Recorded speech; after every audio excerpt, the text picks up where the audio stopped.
5 दिन पहले मैंने एक वेबसाइट सेल किया है $750 में, जिसकी लास्ट मंथ की अर्निंग थी $6। उससे पहले ना के बराबर अर्निंग थी। तो आप यहाँ पे देख सकते हो कि मुझे इस साइट के लिए बहुत ज़्यादा मल्टीपल मिला है।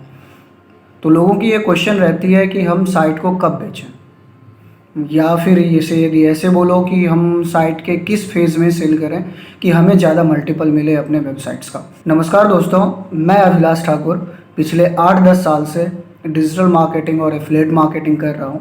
और यदि आपको ब्लॉगिंग सीखना हो वो भी फ्री में, तो आप इस चैनल को सब्सक्राइब कर लो। हमें जब टाइम मिलेगी हम छोटी छोटी वीडियोज़ अपलोड करते रहेंगे। तो लोगों की एक जनरल क्वेश्चन होती है कि हम वेबसाइट को कब बेचें। तो इस क्वेश्चन को सॉल्व करने की कोशिश करेंगे हम आज की वीडियो में। जनरली अभी आप देखे होंगे कि लास्ट वीक में एक गूगल की एक अपडेट आई है जिसमें बहुत सारे एफिलिएट साइट्स को और जनरल साइट्स को भी गूगल ने बुरी तरह से अफेक्ट किया है। बहुत की अर्निंग और ट्रैफिक ड्रास्टिकली ड्रॉप हुई है, जिसके चलते यदि आप अभी बाय सेल ग्रुप्स या फिर फ्लिपिंग वेबसाइट्स पे एक्टिव हो तो वहाँ पे बहुत ज़्यादा लिस्टिंग आई है नई नई साइट सेल की। तो यदि आपकी साइट की अर्निंग कम हो गई है, यदि ट्रैफिक कम हो गई है, तो सामने वाला क्यों इन्वेस्ट करेगा। तो इसे और जैसे मैंने लास्ट 10-15 दिन में अप्रॉक्स 35 से 40 साइट को रिव्यू किया हूँ बाई करने के लिए, जिसमें मैक्सिमम की प्रॉब्लम यही थी कि उनकी साइट लेटेस्ट गूगल अपडेट में अफेक्टेड हुआ है और वो अपना साइट सेल करके निकलना चाह रहा था। हाँ, ये एक नोटिफिकेशन है, एक नोटिस है हमारे व्यूअर के लिए कि यदि आपके पास कोई जेन्युइन वेबसाइट हो, चाहे वो अमेज़न की हो या एडसेंस की हो या किसी और सोर्स से अर्निंग कर रही हो, तो आप मेरे को शेयर कर सकते हो। हम अभी वेबसाइट्स बाई कर रहे हैं, मुझे इस मंथ में 3 या 4 वेबसाइट्स मिनिमम चाहिए। तो चलिए हम आज की टॉपिक पे चलते हैं कि पहला पॉइंट हमें क्या देखना चाहिए। साइट सिर्फ तभी सेल करो जब आपकी साइट ग्रो कर रहा हो या एटलीस्ट आपकी ट्रैफिक और साइट स्टेबल हो। जैसे कि अब यहाँ पे मैं एक साइट के वेबमास्टर स्क्रीनशॉट दिखा रहा हूँ, तो यहाँ पे देखो जैसे इसकी यहाँ पे ये अपडेट आई है और साइट की ट्रैफिक लगभग 70 से 80% ड्रॉप हुई है, यदि आप सब गूगल एनालिटिक्स देख रहे हो तो। अब यदि मैं इस साइट को सेल करने के लिए जाऊँगा तो मेरे पास लास्ट मंथ तक की डाटा तो अच्छी रहेगी, लेकिन जो बंदा इसको रिव्यू करेगा सही से वो उसे या तो परचेज़ नहीं करेगा या बहुत कम मल्टीपल देगा। एक चीज़ हो गया आपकी मतलब ग्रो होना चाहिए। यदि आपको पिछले मंथ में मान लो 2000 ट्रैफिक है तो इस मंथ में 3000 हो, या मंथ बाय मंथ या ईयर बाय ईयर आपकी अर्निंग और ट्रैफिक या तो इंक्रीज होनी चाहिए या स्टेबल होनी चाहिए। तो उस केस में आपकी साइट को अच्छा मल्टीपल मिलेगा और वो एक आइडियल कंडीशन होता है किसी भी साइट को सेल करने का। तो पहला पॉइंट ये था कि आपकी साइट ग्रो करते रहना चाहिए। पॉइंट नंबर 2 है ग्रोथ अपॉर्चुनिटी। साइट को सेल तब करो जब साइट में या उस नीच में ग्रोथ अपॉर्चुनिटी हो। लेट्स से आपके पास एक साइट है जिसकी मंथली अर्निंग $200 है, बट उस नीच की या उस साइट की पोटेंशियल है कि वो $2000 या $3000 या $5000 मंथली कमा सकता है। तो इस कंडीशन में आपको अच्छी मल्टीपल मिल सकती है आपकी साइट की सेल पे। इसके जगह पे कि लेट से आपकी साइट की पोटेंशियल $1000 है, वो साइट की अर्निंग पोटेंशियल नीच की, और आप अभी $800 या $900 कमा रहे हो, और उस केस में यदि आप साइट को फ्लिप कर रहे हो या सेल करने की कोशिश करोगे तो वहाँ पे मल्टीपल थोड़ा कम मिलेगा। रीज़न है कि जनरली जो इन्वेस्टर होते हैं वो ये चाहते हैं कि हमें अपना इन्वेस्टमेंट जितना जल्दी निकल सके वो बेटर है, वो उसके लिए बेटर होता है। और दूसरा, हम इसे नेक्स्ट लेवल पे जितना जल्दी नेक्स्ट लेवल पे ले जा सकें वो सामने वाले के लिए अच्छा रहता है। तो पॉइंट नंबर 2 ये था कि ग्रोथ अपॉर्चुनिटी अर्निंग के रिस्पेक्ट में और वो ट्रैफिक के रिस्पेक्ट में भी हो सकती है। तीसरा है PBNs लिंक।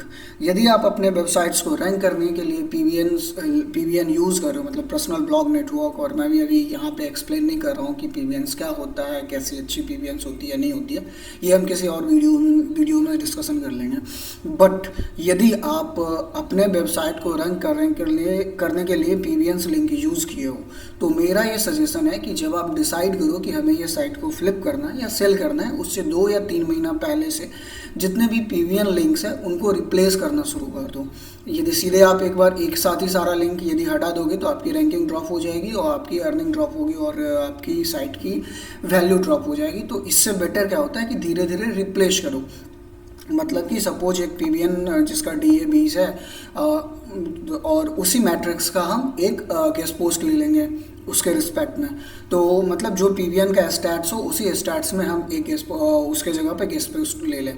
यदि हम 10 पीवीएन यूज़ कर रहे हैं किए हैं तो 10 पीवीएन के जगह पे 10 गेस्ट पोस्ट ले लो। तो यहाँ पे चांसेस होगा कि आपकी रैंकिंग इम्प्रूव होगी ड्रॉप होने की जगह पे, क्योंकि गेस्ट पोस्ट साइट जो होती है उनकी ट्रैफिक उनमें ट्रैफिक अच्छी होती है और एक ह्यूमन टच रहता है। तो सर्च इंजन्स को भी लगता है कि चलो ये साइट अच्छी है, इससे लिंक गई है तो इसकी ऑथोरिटी देनी चाहिए। नेक्स्ट पॉइंट है कि अंडर ऑप्टिमाइज वेबसाइट। हम इसे मैक्सिमम टाइम एक नेगेटिव पॉइंट ऑफ व्यू से देखते हैं कि यदि आप साइट को अंदर ऑप्टिमाइज़ की हो, यदि आपकी मतलब डिज़ाइन अच्छी नहीं है, मान लो ब्रोकन लिंक है आपके साइट पे, या आपकी अर्निंग कम है, मतलब जो जिस नीच पे आप काम कर रहे हो उसकी स्टैंडर्ड आरपीएम से आपकी आरपीएम कम मिल रही है। मान लो कि एक विजिटर पे आपके नीच पे मान लो $0.5 कमा रहा है, जनरल साइट $0.5 कमा रहा है, बट आपकी साइट यदि $0.1 कमा रही है, तो ये सारी चीज़ें अंडर ऑप्टिमाइज में आती है। तो यदि आपके नीच साइट्स में ये सारा चीज़ें हैं और यदि आप ये बायर को हाईलाइट कर सकते हो तो ये आपके लिए एक पॉजिटिव पॉइंट होगा। लेट्स से मान लो कि एक साइट की आरपीएम कम है आपके नीच के स्टैंडर्ड के हिसाब से, तो यदि आप उसे बायर को सेल कर रहे हो ना, तो और इससे उन्हें पता है कि इस चीज़ों को कैसे और इम्प्रूव किया जाए, तो आप सामने वाले अपनी अर्निंग ईजिली इम्प्रूव कर सकती है। लेट्स से यदि आपकी एक अमेजन एफिलिएट साइट है, उसकी स्टैंडर्ड कन्वर्शन रेट होती है 4 to 5% होती है स्टैंडर्ड कन्वर्शन रेट, अपर छोड़ दो लोअर छोड़ दो, बट उसके रिस्पेक्ट में मान लो आपकी साइट की कन्वर्शन रेट 1% या 2% है, तो ये एक निगेटिव चीज़ है। बट यदि आप साइट को सेल कर रहे हो तो आप सामने वाले को ये दिखा सकते हो कि यदि हम इसको कन्वर्शन ऑप्टिमाइज़ करेंगे तो आपकी अर्निंग बहुत जल्दी इंक्रीज़ हो सकती है। तो ये एक सेल के जगह पे ये एक पॉजिटिव पॉइंट हो जाती है।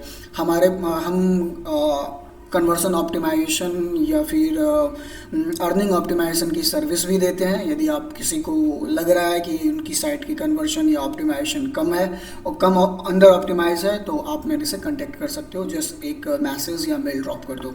तो नेक्स्ट पॉइंट है लेस इन्वेस्टमेंट और मोर प्रॉफिट। ऐसे वेबसाइट्स जिसमें इन्वेस्टमेंट कम हो, लेस वर्किंग आवर लगे और उनमें रिटर्न ज़्यादा हो।